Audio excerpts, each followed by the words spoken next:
mengalir kemana-mana sampai menjadi isu sara. Akhirnya masyarakat religius itu ngamuk dan membakar kelenteng dan vihara. Ini gara-gara suara azan yang terlalu keras, akhirnya malah bakar-bakaran.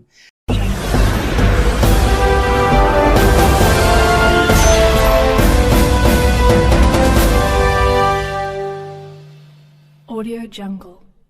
Permasalahan pengeras suara di Indonesia ini sudah jadi keluhan lama. Tapi nggak banyak orang yang berani menegur pengurus masjidnya karena mereka takut digeruduk massa. Akhirnya mereka memendam kebencian yang kemudian ditimpakan ke agama Islam. Agama Islam lalu mendapat stigma negatif karena dianggap tidak punya empati kepada mereka yang non-Muslim. Heran memang, toa-toa di masjid itu sudah masjidnya berdekatan jaraknya. Mereka seperti berlomba keras-kerasan suaranya. Seakan sedang bersaingan sama masjid sebelahnya. Benar kata Gus Yakut, ini bukan syiar namanya. Syiar itu membawa kesejukan, kedamaian, ketenangan, kebahagiaan. Kalau warga malah jadi budek kupingnya, menggerutu hatinya, bahkan sampai dendam dan membenci karena terus-menerus terganggu. Itu sudah bukan syiar namanya, tapi cari masalah. Nah, masalah inilah yang ingin segera diselesaikan oleh Menteri Agama. Toa-toa atau pengeras suara itu ingin ditertibkan, dikecilkan suaranya supaya tidak mengganggu. Karena itulah dikeluarkan surat edaran Menteri Agama untuk mengatur pengeras suara. Sebuah niat bagus yang seharusnya sudah dilakukan sejak lama oleh Menteri Agama sebelumnya. Meskipun saya sendiri nggak begitu yakin ya, surat edaran itu punya dampak karena nggak ada sanksi di dalam pelaksanaannya. Dengan gaya bahasa yang non-formal, Gus Yakut menyampaikan itu di depan wartawan.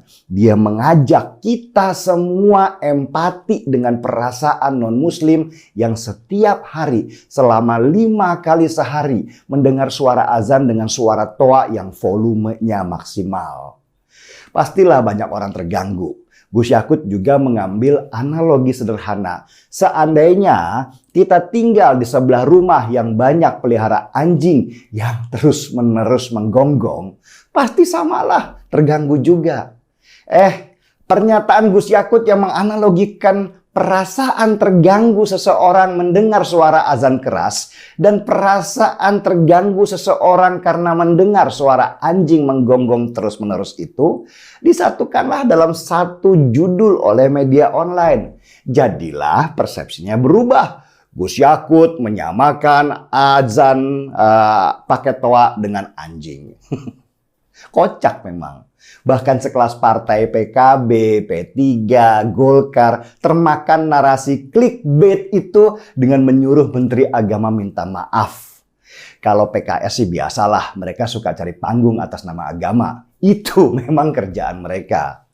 Yang lebih lucu lagi si Suryo, mantan menteri era SBY yang pernah tersangkut kasus hilangnya panci-panci di kantor Menpora. Dengan lebaynya dia melaporkan Menteri Agama atas dasar penistaan agama. Ini apa-apaan?